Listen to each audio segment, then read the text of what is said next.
I'm Matt Gishard. This is No Holds Barred. Very pleased to have here today as a guest Michael Santos, who spent 26 years incarcerated in the federal prison system.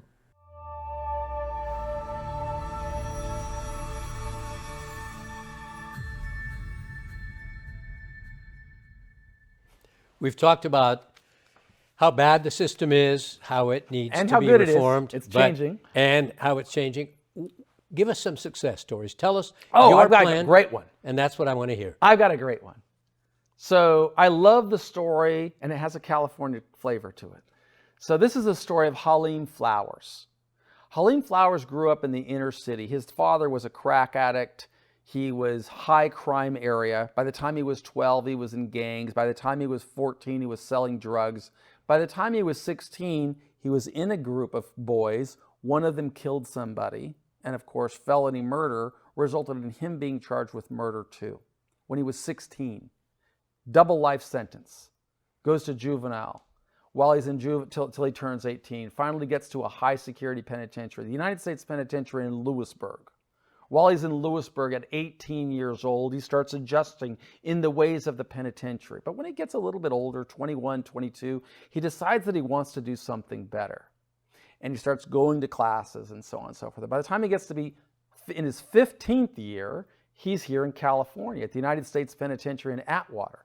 And that happens to be a place where we started this program, Preparing for Success. And the warden, Andy Matavusian, tells him, you need to go to this class.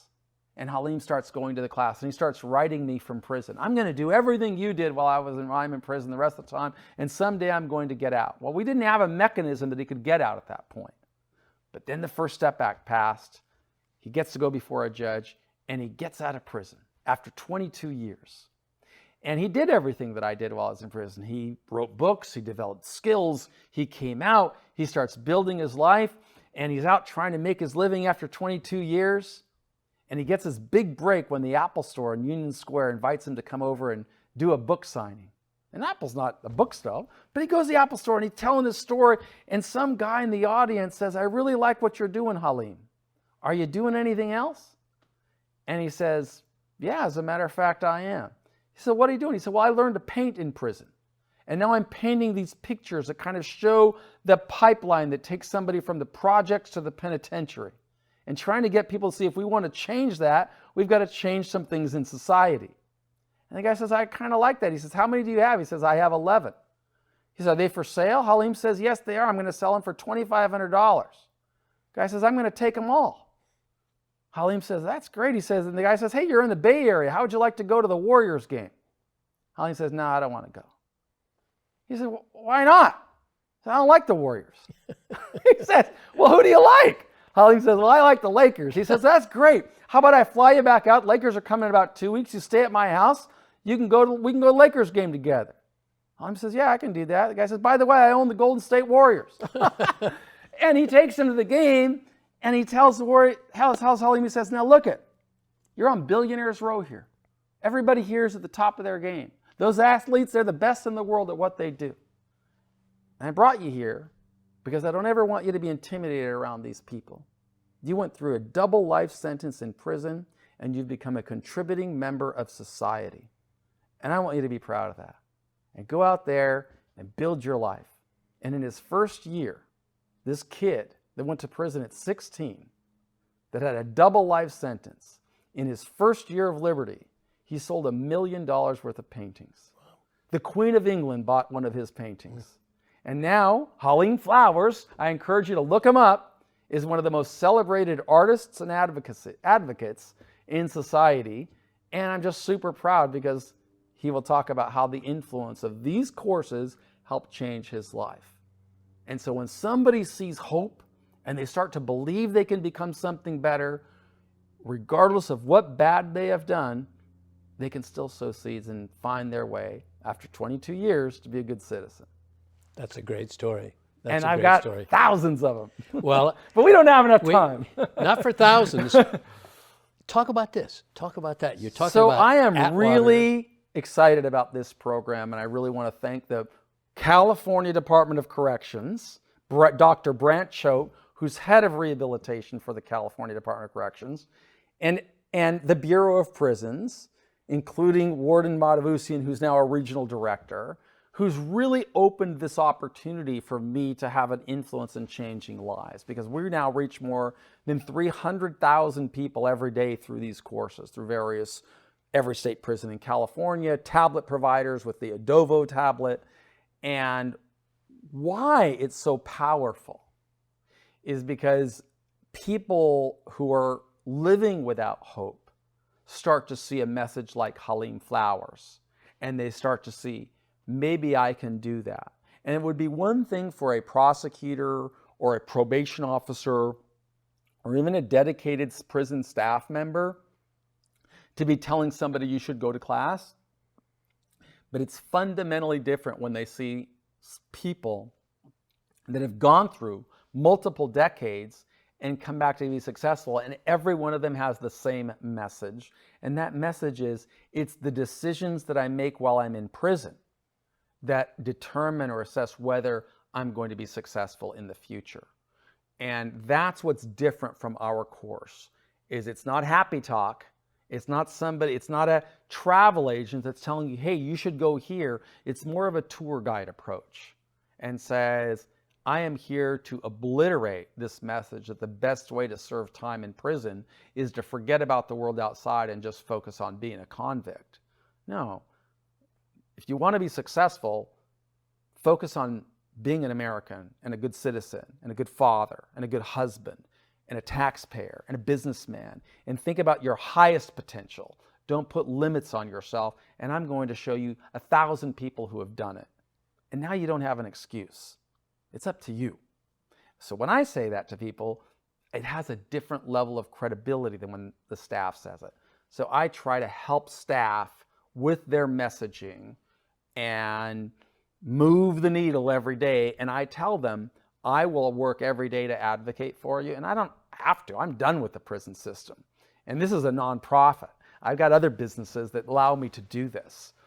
But I get to do it because I'm deeply committed to helping change the world and influence the lives of 1 million people.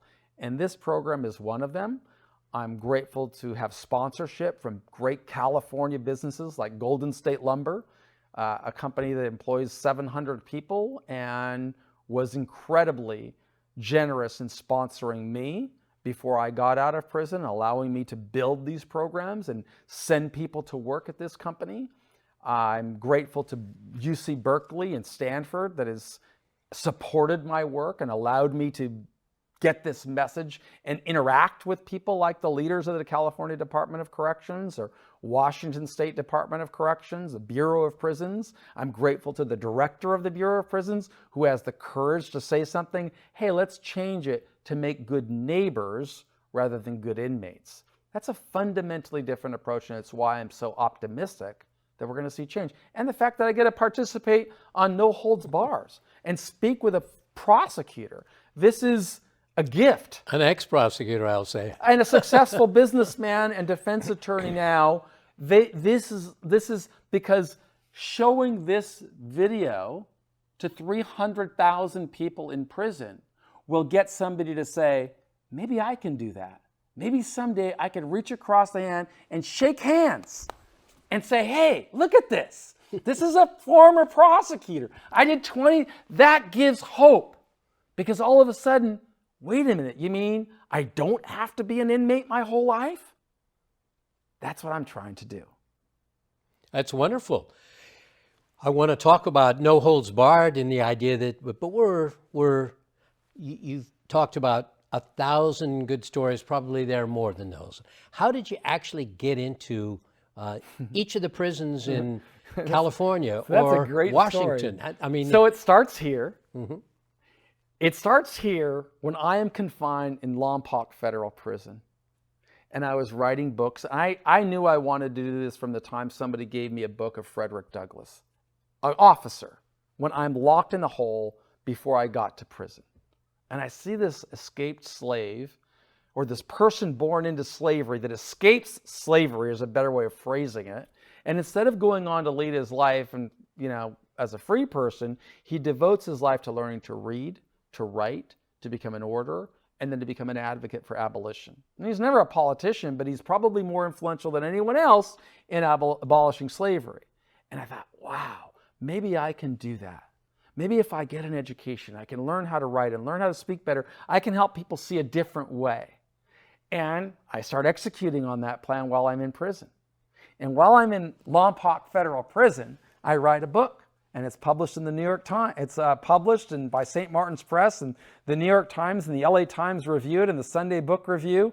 And I get locked in the hole. And Captain Andy Matavusian comes in and says, hey, you can't write books for my prison. I said, well, I think I can. And he says, well, you know what to do. Do your administrative remedy. And I do, and I win. And he comes back to see me and says, well, I see you won, but I still don't want you in my prison, so I'm shipping you. And I've been shipped all over the place, and that was okay. So I get shipped to another prison, and I don't see him again for about 7 or 8 more years. And by then, I'm out of prison. I published a law review article in the UC Hastings Law Journal called Incentivizing Excellence. And that results in an invitation to be a keynote speaker at the 9th Circuit Judicial Conference on Reentry in Sacramento. Governor Brown's in the audience, and there's 1,000 federal judges and state judges and prison wardens and U.S. attorneys in the audience. And I make my presentation, and my presentation is this. Anybody can emerge from prison successfully, but we need to create more incentives, and we need to incentivize what we want. And I can only do it so much as a former prisoner, but I need your help. And if you want to see this change, join this movement. This is in 2015. And afterwards, some nice looking guy in a blue suit comes up and he shakes my hand and says, do you remember me? I said, how am I going to forget you? You locked me in the hole for doing what these judges are paying me to do. And he says, well, I'm a warden now, and I'd love you to come out to the penitentiary and give a speech. And I said, I could come and give a speech. That has a lifespan of about an hour and a half. I said, why don't we change the culture, and I'll create a program and we'll have more people do it.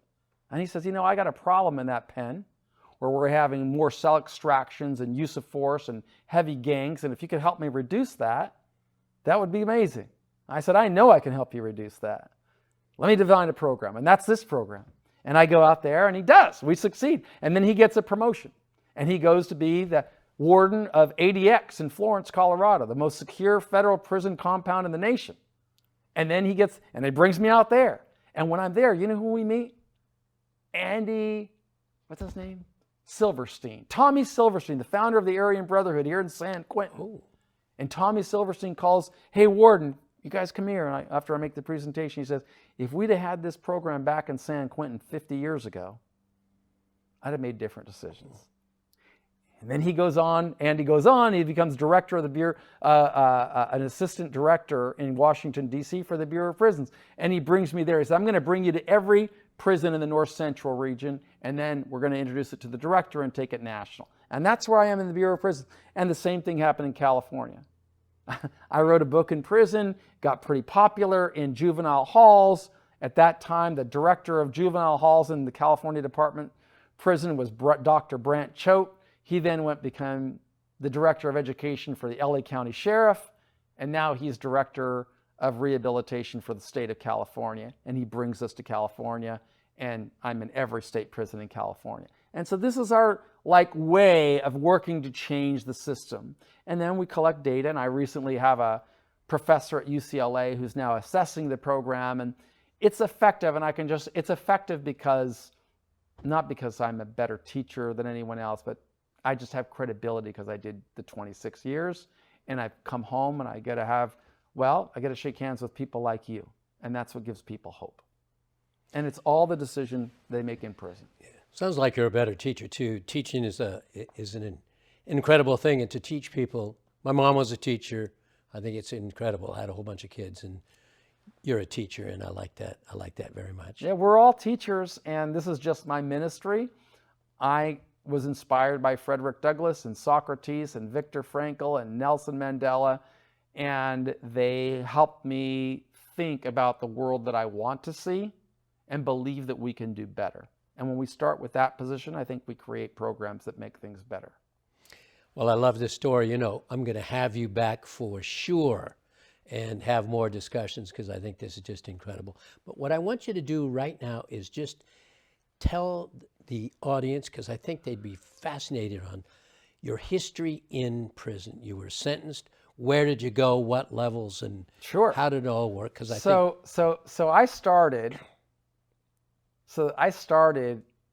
I was arrested in Miami.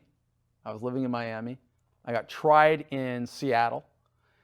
After my trial, I was sent to a high security penitentiary, the most violent federal prison in the nation at the time, United States Penitentiary, Atlanta. And I had been in the hole for a year in pre-trial. So it was my first time getting into the community after a year of being in solitary confinement. And I remember getting on the prison and I'm hearing all the stories about how to live in prison, but I knew I hated prison.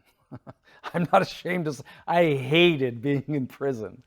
And I had heard about these other kinds of prisons that are not high security penitentiaries called FCIs, correctional institutions and camps. And I remember going to my first team meeting, which is where you have this administrative meeting. And I asked, is there anything I could do while I'm in here that maybe could lower my security level? And I always remember what he said, is he said, you're convicted of a high severity drug offense and a judge sentenced you to 45 years and you will serve every day of your sentence in high security penitentiaries. And that really just kind of opened my eyes to where I am. I'm in a system that extinguishes hope. I'm in a system that says, regardless of what good you do, you will always be judged for the bad that you did. And I just thought was a bad system. But I always was inspired by Socrates, who taught us to think about what could be and how do you get there and what role do I have in getting there, and ask better questions. And so I started in a high security penitentiary learning from leaders and reading books, and those leaders gave me hope. Later, I read a book called The Purple Cow. And the Purple Cow said you could be driving down the road and you see a pasture filled with cattle and cows, and nobody looks. You just drive right by. But if you saw a purple cow, everybody would stop and look. And so I thought, if I'm in prison, I'm just a cow. That's all I am. I'm number 16377-004 until I become a purple cow. And that is what prompted me to say, I'm going to be good. I'm going to work toward making amends. And after 8 years, I left a high security penitentiary with no disciplinary infractions, a bachelor's degree, and halfway to a master's degree. And then I got to a medium security prison.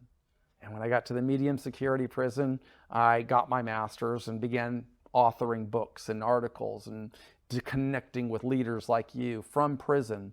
I had a highlight when a professor from Princeton brought a group of students to come and said, I want you to teach a group of Princeton students. And we coordinated permission. I got to teach them in the warden's conference room during my 8th year of prison.